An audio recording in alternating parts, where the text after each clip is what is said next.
Welcome back sa ating channel. Naging mainit nga na usapin di umano sa mundo ng social media. Tila nagsalita na nga di umano si DJ Bantag laban kay Katapang at kay Rimulya na ito. Dito nga natin makikita mga kaibigan na kahit ano ang gabihin ni Katapang at ni Rimulya ito kay DJ Bantag ay hindi nga ito papapigil at hindi nga nila ito mapapabagsak. Matatandaan natin na talagang nagsampa na naman itong si Rimulya ng panibagong kaso laban kay DJ Bantag. Tila hindi nga ito natatauhan. Nang ibinasura na nga ng Korte Suprema ang mga ebidensya at mga testigo na hinain ni Rimulya. Dito nga natin makikita mga kaibigan na kung binasura na ang mga kaso ay bakit pa may laban ang mga dalawang pulpolitiko na itong si Katapang at si Rimulya na ito. Dito natin makikita mga kaibigan na tila gagawin nga nila lahat para lamang mapabagsak si DJ Bantag. Tila pinaghihiganti nila ang mga kasabwat nila ng mga pulpolitiko sa gobyerno. Dito nga natin makikita mga kaibigan kung gaano nga ba talaga kapalpak ang nangyari sa Bucor Bilibid mula nung mawala si DJ Bantag. Makikita natin nagbalik ang mga kubol, nagbalik ang mga pulburon at mga iba pa. Nakakapasok ang mga illegal na materyales. Ito nga ay nabunyag sa mundo ng social media at talagang sa mainstream media na hindi nga nakawala si Katapang na ito at si Bautista at si Rimulya. Kung makikita natin sa naging issue na ito ay tila tememe nga si Rimulya na ito dahil meron siyang pinagtatakpan, walang iba kundi si Katapang. Well mga kaibigan, para nga sa karagdagang impormasyon, panoorin nga natin ang buong video. At kung bago ka lamang sa aking channel, huwag kalimutan i-click ang subscribe button at notification bell para lagi kang updated sa ating mga bagong video. At para sa sulit viewers natin dyan, maraming salamat sa walang sawang pagsuporta. Kung pagkakaiba dito ay Hello, Madam Idol Nanet. hindi lang po ako nag-iisa dito, kundi buong gobyerno po ang kasama natin dito. Mayroon po akong mga classmates sa PNPA Kaagapay, Team Bantag, class mabuhay! 96. At hindi lang po yun, marami po ang PNPA na sumusuporta. At hindi lang po yun, lahat po, pati PDEA na gustong makitulong po sa atin. Lahat po. Ano po Katuwang ang ninyo. Ano po ang mensahe ninyo sa mga nasa maximum, lalo na baka nga pinagtawanan lang ang mga dating pamunuan sa Bucor? O Kung nakikinig mo ngayon, madalas Marami silang Director, nakikinig sa atin. minsan nga nagte-text pa ho sa amin habang nagpo-programa kami dito. na nasa pero hindi drug trafficker yung nagte-text sa Hindi atin. drug trafficker, pero may cellphone. Pero ngayon hindi nagte-text. Natahimik mula nung Natahimik ko ngayon. na-announce yung pangalan ninyo. Kung nakikinig ho silang lahat ngayon at baring kung nakakapanood sa teleradyo, ano pong mensahe ninyo sa kanila lahat ngayon? Hindi ko siguro ito i-address po sa mga nakakulong lang.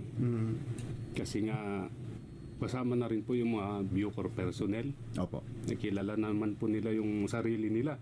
Ang unang meeting na sinabi ko, magbago na kayo.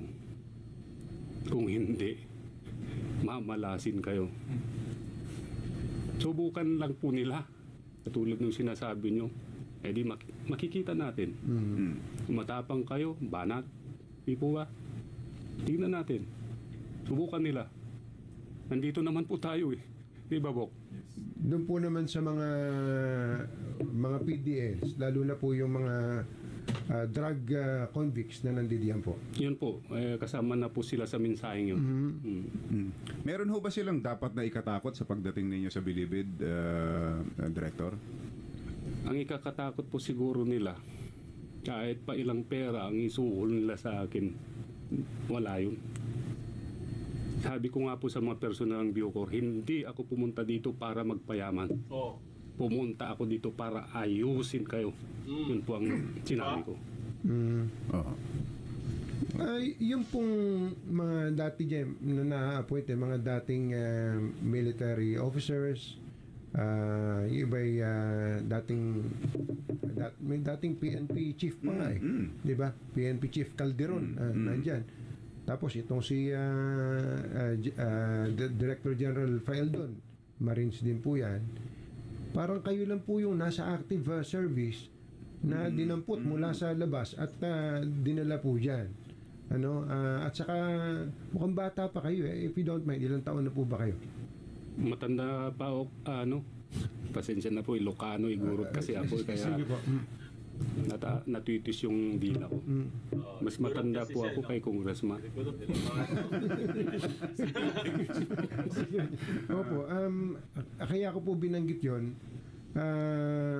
Yung po bang kabataan ninyo baka kasi maliitin ng iba yung experience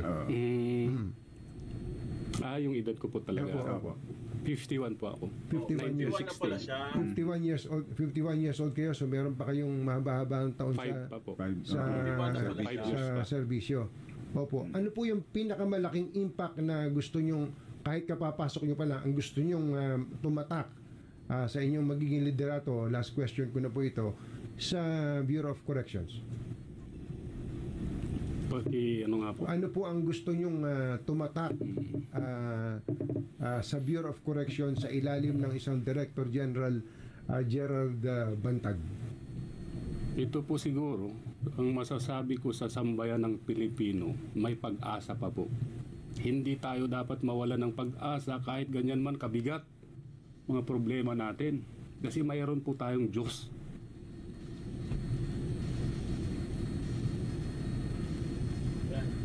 Emotional po siya, mga kaibigan. Naiiyak po siya. Kawawa din eh.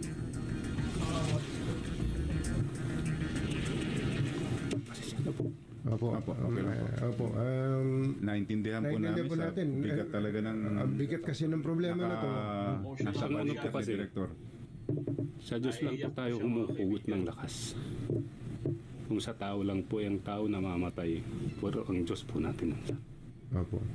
Kahit ano po yan, kahit kamatayan, harapin po natin yan. Basta meron po tayong Diyos. At yun po ang ating tapang. Opo. Director General, General Bantag, sir. Salamat po. Kami po yung nagpapasalamat sa inyo pong pagkakataon na ibinigay sa amin. Mukhang unat na huli daw muna to for the meantime. For the meantime. Opo, thank you po sa Salamat inyong po sa pagtitiwala pagtitiwala. sa amin. Baka nakikinig po ang ating mga kababayan. Go ahead. Huling mensahe po Mensahe ninyo po ninyo. sa ating mga kababayan. Sa ating mga kababayan po ay magpasalamat po tayo at mayroon tayong Pangulong ganito. Mayor Digong, Senator Bongo, at mga umaalalay po katulad ng aking classmate ngayon na talagang porsigido pong ipagpatuloy po ang aming adhikain sa patrol party list. Public safety po yan. Wag po silang mawalan ng pag-asa dahil ito na po ang ating pag-asa ngayon. Tumayo po tayong lahat, labanan ng lahat. Okay. Di ba? Medyo emotional siya doon. Ay, Bonjing, Cinderella Mula. Cinderella. Ay, magandang gabi. Oh, hi Susan daw. Foodinet, yes. Dian de la Cruz, Team Bantag. Natnet, hi Sir Bonjing. Oh, Dino Bongkoyo, we support General Bantag para sa Pilipinas. Evangeline Esguera. Lita Reyes, shout out. Oh, yan oh. Maraming salamat sa mga vlogger. Oh, yan oh. Oh, General Bantag, mabuhay po kayo. Helen Zambrano, yan. Aida Letonen, we support and pray for General Bantag. The truth will be revealed. Go, go, go lang, General Bantag. Nandito sa Bayan Pilipino para suportahan at naniniwala kami na wala kang kasalanan. God is with you always. Alam niyo mga kaibigan, totoo yun eh. Kung ang tao po talaga, no, kung ang tao po guilty, no, lalo na ngayon, talagang ang bigat ng paratang, di ba? Heinous crime yan eh. Hindi po yan magpapa-interview. Hindi po yan lalabas sa publiko po. Hindi po yan lalabas sa publiko at magpapa-interview. At hindi po yan makakapagsalita ng straight na tuloy-tuloy, no? Pag nagsalita po, wala pong preno, no? Kumbaga, tuloy-tuloy, no? Spontaneous. Ibig sabihin, ang ibig po sabihin ng spontaneous, galing lang po sa kanyang utak at sa puso niya. Wala po siyang minimemorize, wala po nagdidikta, wala po siyang binabasa. Kumbaga spontaneous po siya pag nag-interview. Ibig sabihin, totoo po lahat ng mga sinasabi niya. Kasi kung guilty ka, Malalaman mo yun eh. Malalaman mo yun sa isang tao, kahit ordinaryong tao ka lang, di ba? Wala kang masyadong experience. Pero pag nakita mo po yung isang tao na nagsisinungaling at hindi po totoo ang kanyang mga sinasabi, nakikita po yun at nararamdaman. At tayo po mga supporters po ni Gerald Bantag, nararamdaman natin eh.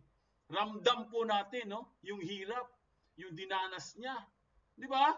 Lorenzo Lumansang, good evening po. Ala po tayong aasahan kay PBB.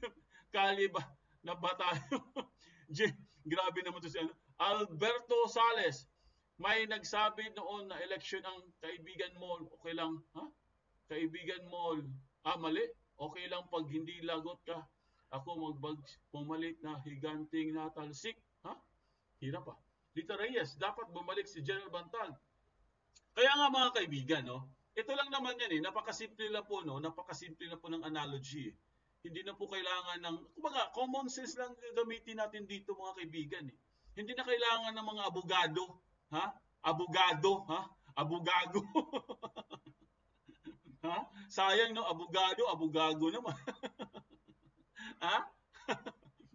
Buti pa yung hindi na lang abogado eh, no? 'Di ba?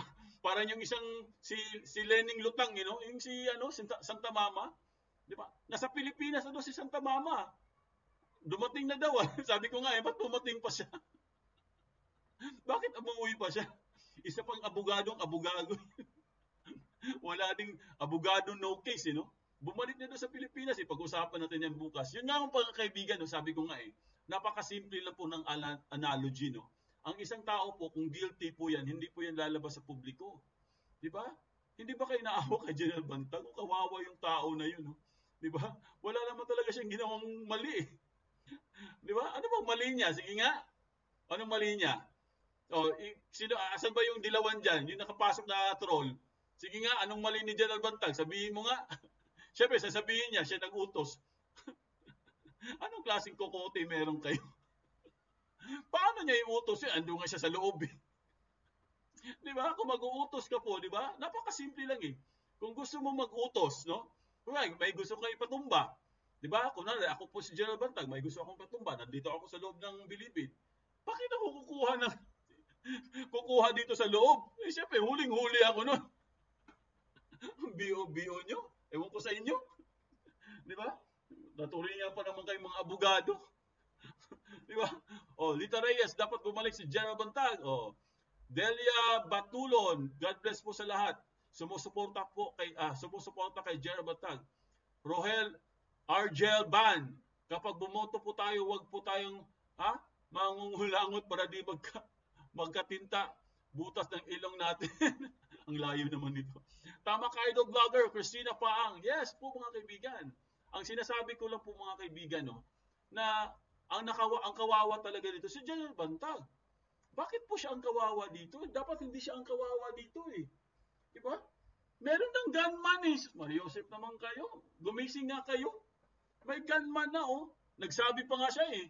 Ang dami pa nga niyang isiniwalat eh. Bakit yung isiniwalat ni General Bantag? Ayaw yung tanggapin. Di ba? Tanggapin nyo. Di ba? Tanggapin nyo yung isiniwalat niya. Yung in-expose po ni General Bantag, tanggapin nyo. Para maimbestigahan din kung sino yung mga yun. Bakit ayaw nyo imbestigahan? Kasi andun si Secretary. Kasama sa listahan si Secretary. Alam mo mga kaibigan, langhiya talaga to si Secretary. Alam mo mga kaibigan, kasama pala siya sa listahan. Hindi niya sinasabi. Di ba? Ngayon lang natin nalaman, kasama pala siya sa listahan. Hindi na nagsasalita, no? Tahimik, no? Baka daw ma-booking, no? Booking. Bukelya na eh. Kasama pala sa persons of interest ay hindi nagsasabi, hindi nagsasalita. Kaya kung ako sa'yo, Secretary, please lang, no? Manood ka sa channel na to para malaman mo totoo. Better yet, bumaba ka na. Magmarcha ka na. Di ba? Kasama ka pala sa persons of interest, hindi ka nagsasalita dyan, tahimik ka pa dyan. Dapat, di ba? Kaya nga, mga kaibigan napakasaklap talaga ng napakasaklap po ng buhay ni po buhay po ni General Bantag. Kasi si General Bantag po mga kaibigan, ito, andun no, andun po siya sa lugar niya, di ba? Para po siyang ano dun eh, para po siyang ano eh, no? I mean, freedom naman siya. Pero sana andun sana sa ngayon sa Bilibid, no? Para paluin yung mga tao dun. Baka nga siguro nagdi-disco na yung mga tao ngayon sa Bilibid. Villamor, Dolape, sa bandang huli, si Rimulmol. Si Rimulmol ang mastermind. Ang dami ng pangalan. Rimulmol, Bonjing, Rimulmol. Ang dami ng pangalan. Ah. May isa pa yung Bakulaw ba yun? Basta ang dami na yung pangalan. Peace. Baka may magalit sa atin si sekretary. Nanghiyang vlogger to. Tinitira ako. Alam mo mga kaibigan, no? Ito lang naman yan eh. Ito lang naman yung healing natin dyan eh. No? Para matapos na yung usapan na to, no? Dapat kasi no, silang dalawa, no, mag-face off sila. Mag-meet silang dalawa, no? Pumunta silang Senado. O tingnan natin kung anong mangyayari. 'Di ba? Maganda 'yun, exciting 'yun. 'Di ba? Dalawa kayo sa Senado. Magkaalaman yung mga bahoy, no? Cardong Catman, dito na pala si Inang. Oh, dumating na po si Inang. May pasalubong nga eh. Ha? May pasalubong. Sakit ng ulo. Sabi ko nga, ba't bumalik pa si Inang? Pambihira naman to si Inang. Oh. Akala ko nga, mag-lecture ka doon. Ano bang ginawa mo doon? Parang namasyal ka lang yata doon eh. Oh? Di ba? Sabi ko nga, ba't umuwi pa siya? Akala ko, alam mo bakit umuwi yan si Inang? Ha? Alam niyo bakit mga kaibigan? Kasi po, nararamdaman na niya eh, napapalitan na siya eh. Sabi niya, naku, papalitan na yata ako. Uwi nga ako. Mga pagbalik ko, wala na akong pwesto. Kasi papalitan na po siya ni parang may lumalabas ngayon sa Facebook eh. Nakita niyo yun, yung parang poster na ano. Dalawa sila ni Kiko. Si Virus. Ang taas ng ambisyon. Porkit nanalo lang dito si Virus sa Senado eh. Ewan ko ba, ba't nakalusot pa to? Di ba? Ang ambisyon pa maging ano? Ayun ko, president pa yung takbuhan nito or vice president? Lalampasuhin ka na. Oh, di ba? Sa next election po, alam na natin kung saan natin sila matatagpuan. Ha? Alam niyo kung saan, di ba? Sa Kangkungan. Oh, ito na mga kaibigan. Ito na po yung pinakahuli nating topic, alright? Ito din, matindi din to mga kaibigan, no? Ito po si Attorney Harry Roque. Isingit lang po natin, ha? Isingit lang po natin. Dahil po, ito po si Attorney Harry Roque po, may babala. Ha? May babala po, no? Nagbabala po siya kay Pangulong Marcos. Na pag talagang hindi niya ginawa ito, mga kaibigan, no? Kumbaga, parang babala eh, no? Malamang matulad siya, mahintulad po siya, mahahintulad po siya na sa kanyang tatay. Ha? Mahintulad po sa kanyang tatay. Ano bang ginawa sa kanyang tatay? Ano bang ginawa ng mga tao nun? Ng mga Amerikano? Ano bang ginawa ng mga Amerikano sa tatay niya? Itong si Ferdinand Marcos Sr. Di ba? Isa sa mga nagpatalsik po kay former President Ferdinand Marcos Sr. ay mga Amerikano. Di ba? Totoo yan. Di ba? On record yan eh. Hindi naman biro yan. Hindi naman fake news yan. Di ba? Alam natin yan eh. Di ba? Kaya nga may mga CIA. Di ba? Isa po sa nagpatalsik sa kanya. I mean, parang ano yan eh, nag-a-advise sa kanya na mag-step down ka na kasi nagkaroon na ng people's uprising. Parang ganun yan eh. Revolusyon, di ba? So ito, panoorin po natin, no? Ito po yung babala ni Attorney Harry Roque. Alright? Stay lang kayo dyan, ha? Yung mga hindi pa po nag-like, mag-like lang po tayo, alright? Yan lang po hiling namin. Ha? Like lang po tayo sa video. At huwag niyo po kalimutan mag-subscribe, okay? Oo, di mo na nasakyan, sinabi ko sir, ibig po sabihin, bumoto kay PBBM tas magsisi, dapat suportahan, hindi magsisi at manghihinayang na ano po ba ang sinabi ni PBBM? Pagkaisahin ang yes, kumbaga mga kaibigan, hindi po ito oras, no? Hindi po ito oras o hindi po ito panahon para magsisi po tayo. Or kumbaga, ang dami kasi nga dismaya eh, no? Wala po, huwag muna tayong hubusga mga kaibigan, masyado pang maaga. Alright? Masyado pa pong maaga. ang gusto lang sabihin dito ni Attorney Harry Roque, tungkol po ito sa mga Amerikano. Okay, tungkol po ito sa paglining, no? Lining ni President Bongbong Marcos sa mga Amerikano. Alright?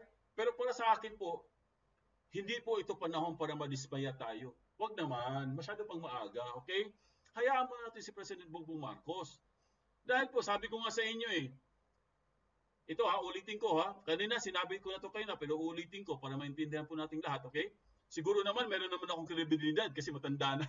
Mas matanda pa ako sa inyo, Kaya makinig kayo sa akin. Uulitin ko po mga kaibigan, yung pagtalaga po, yung pagtalaga po ni Atapang, ni Atapang sa Bucor, huwag kayong mag-alala. OIC lang po yan. Tingnan mo hanggang ngayon, OIC pa rin siya. Do you think kung gusto talaga siya ni PBBM, OIC pa rin kaya yan? Hindi.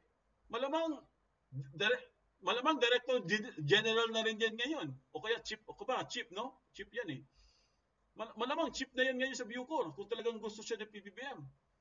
Di ba? OIC lang po siya, tentative lang po yung position niya. Anytime po pwede po siya maligwak at papalitan po siya. Sa tingin ko lang po mga kaibigan, opinion ko lang to, si PBBM po, nag-iisip din yan. Inaantay lang siguro yan yung 1-year ban. Malapit na po matapos yun, kaya antabayanan niyo po, wag po tayo masyadong mainip. Pag dumating na po, pag natapos na yung 1-year ban, marami po mga magagaling na pwede nang ipasok ng mga natalo sa eleksyon. Ram G, hay nako, kailan pa tayo balahuran ng batas at pinapahirapan?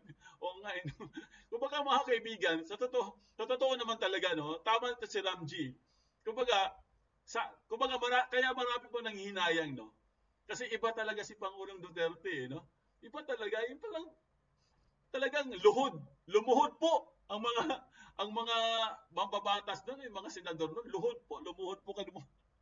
lumuhod po kay Pangulong Duterte. Di ba? Kasi pag hindi nyo ginawa trabaho mo, yari kayo sa akin. Papahiya ko kayo, di ba? May ganun pa na, di ba? So, anyway, yun nga, no? Si President Bongbong Marcos na Siya na po nanalo, siya na po presidente, at nag-request naman po, no? Kung mahal po natin si Pangulong Duterte, at namimiss po natin siya, sundin po natin si Pangulong Duterte. Kasi may request po siya sa ating lahat.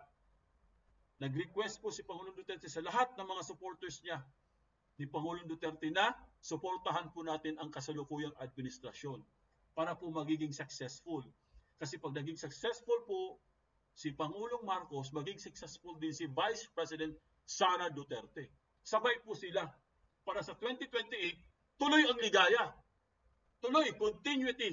Di ba? Ipaglaban natin yan, mga kaibigan. Kaya hinay-hinay lang po tayo, okay? Alam natin medyo nakakadismaya talaga. Alam natin yan Si Bantag nga, kawawa nga si Bantag. Di ba? Di ba? Kawawa nga si Bantag. Ang tagal naman. Anong matagal? Francisco Penos. Anong matagal yung video? Kanina pa kami nag-play ng video. Salamat sa pagbasa, sir. Oo, yes. Shopee unboxing. Uy, ba't may Shopee unboxing dito? Ayos Magbibigay siguro si Shopee. Ito na, tuloy na natin. I-play na natin kasi sabi daw, ang tagal daw Ang dami ng satsat Kaya nga vlog Kaya nga nandito kayo para maraming satsat. Pambihira naman. Ito na, play na natin. Si Attorney Harry Roque, mga kaibigan, no? Ito na. Kung paano po niya, babala sa ating President Bongbong Marcos, mga kaibigan. Babala.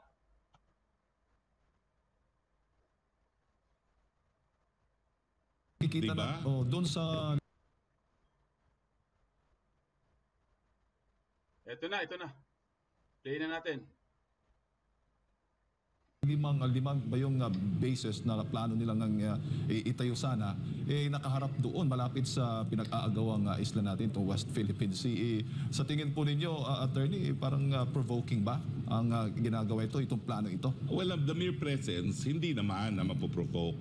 Pero ang katuhanan yan, kaya naman sila kailangan mag-preposition dito ng equipment at saka ng sundalo, pag nagputukan sa panig ng Amerika at ng China, at dalawa lang po yung issue na pwede magputukan. Taiwan, at West Philippine Sea. Itong mga Amerikano kasi, naghahanap sila talaga ng opening. Alam mo kasi yung ekonomiya nila, nakasalalay din sa gera eh. Alam mo ba lahat ng mga kumpanya ngayon na nagsusupply ng mga armas, napakatataas ng mga stocks. Bagamat bumabagsak ang stocks sa buong daigdig, aba exempted yung mga stocks ng gumagawa ng mga weaponry, no? Talagang bonanza sila, Merry Christmas sila sa dami ng kanilang naibebenta ngayon na mga kanyon, mga tangke, mga fighter jets, no? Sa Estados Unidos, no? Kaya mga Pilipino ha, mag-iingat po tayo ha. Ang akin lang, naintindihan ko talagang predicament ni Presidente BBM. Kapag siya'y tuluyan na lumaban at talagang paalisin ang MDT, baka dalhin muli siya sa Hawaii pangalawang beses. No? Kung maalala nyo dati noong 1986, dadalhin daw sila sa Ilocos, pero dinala na sila sa Hawaii at tuluyan ng natigil ang kanyang panunungkulan, no? Nung ama. Kaya ako, praktikal. Bagamat tutol ako sa MDT, sige, nandiyan na ang MDT. Huwag natin galawin kasi sabi naman ng Korte Suprema, yan ang basehan ng EDCA. Pero ang EDCA, itigil natin. Kasi hindi naman po pwede na nandyan sila, nagpipreposition ng kanilang equipment at kasundaluhan, wala nang ang renta, pag nagputukan, yan pa unang-unang tatargetin. No? At yung MDT, dapat naman, repasuhin din. Bakit? Alam mo, re-resback lang po ang mga Amerikano kung aatakihin yung metropolitan area ng Pilipinas. Yung mga islang yan, hindi naman metropolitan area yan. At 2 beses na may kumuha ng 2 isla natin, Mischief Reef at saka Scarborough Shoal. Yung Mischief Reef, in fairness, Vietnam ang kumuha. Pero itong Scarborough, talagang kinuha yan ng mga Chino. Pero ano nangyari? Ano sabi ng Amerika nung kasagsagan ng gulo tungkol dyan sa Scarborough Shoal na sinimula nung tawagin na nating dating Presidente Benigno Aquino at saka yung mga kakampi niya, yung kanyang foreign secretary at saka yung paborito niyang Supreme Court Justice. Abay sabi ng Amerika, we do not interfere in territorial disputes in the South China Sea. O di ba? Para pa kami nagkaroon ng Mutual Defense Treaty, akala ko may Big Brother ako sa likod ko. Tapos nung ako'y nagpag-upakan, bahala ka sa buhay mo, anak. Hello! Mga Pilipino naman gumiting na tayo. Tapos ito naman si Harris, Vice President Harris, na gandang-ganda ako. We will come to your aid kung kailangan namin kayo. Sabihin, Madam, Tokis Chip, nasan kayo nung nawala ang Panatag Shoal? Ang sabi ninyo, we do not interfere in conflicting claims to territory. So, pero yun nga po ang katotohanan. Pag tinanggal natin pati MDT, baka hindi matapos ang termino ni PBBM at lalong-lalo na yung isa doon, nandoon sa Amerika ngayon, kung nagkakalat ng lagim doon sa Harvard University, tawagin na natin siya. But anyway, ang akin naman ay so real politics. Tingin ko basta hindi natin gagalawin, although dapat repasuhin ang MDT, maintindihan ng mga Amerikano kung bakit ayaw natin sa EDCA. Dahil yan naman po ay pagputukan, dahilan na tayo magiging magnet ng attack maski galing sa ating kaibigan na bansang China. No? At saka hindi naman nila tayo masisisi, wala namang ibang bansa sa Southeast Asia na pumayag na magkaroon ng EDCA. Di ba? Nandiyan naman ang Guam eh. Ang Guam naman malapit na rin sa Pilipinas, 3 oras lang yan nalipad. So hindi naman ganun kalayo yan kung kinakailangan nila unsinkable aircraft carrier, nandiyan na ang Guam. Pero wag na lang ang Pilipinas. Attorney, nakikita mo ba na yung mga tao sa Amerika, yung mga Amerikano, yung mga US citizen nandun sa Amerika, matiwasay na namumuhay, pabor sila sa mga ganyan na if ever na tumindi yung tensyon, pumasok ang Estados Unidos sa gera? Alam mo naman yung mga, ang number 1 na ganyan na talagang Uncle Sam, yung nanay ko nung nabubuhay pa siya, naku talagang ibang klase. Kasi yung nanay ko nabuhay through World War II. So talagang nung pumasok si MacArthur sa Pilipinas, nandun siya, Victory Joe, Victory Joe. At hanggang siya mamatay, ayaw yung sumakay sa kotse ng Hapon. Kaya nagrereklamo yung lolo ko at ang aking pamilya na napakamahal ang sinasakyan ng nanay ko kasi gusto niya American or European, never Japanese sa galit niya sa nangyari sa World War II. No? So sila talaga, baka Amerika kasi ang buhay nila umunlad at hindi ko sila sinisisi. Yung isang pinsang buo ng nanay ko talagang sabi niya, anak pastor dito sa Pilipinas, kaya ni Pastor Kiboloy, no? Kapwa Methodist dati. No? At ang sabi niya talagang kami hirap na hirap dahil ang dami naming magkakapatid, 8 kami.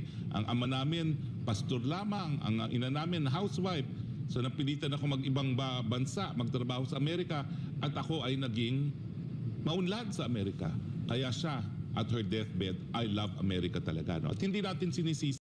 Well mga kaibigan, dito nga natin mapapatunayan kung ano nga ba talaga ang kabalbalan na ginagawa ni Katapang sa mismong Bucor Bilibid na ito at kung sino nga ba talaga ang nasa likod neto na matataas na opisyalis nang hindi maipasibak-sibak si Katapang na ito kahit nakikita na ang mga kabalbalan na ginagawa sa Bucor Bilibid mismo.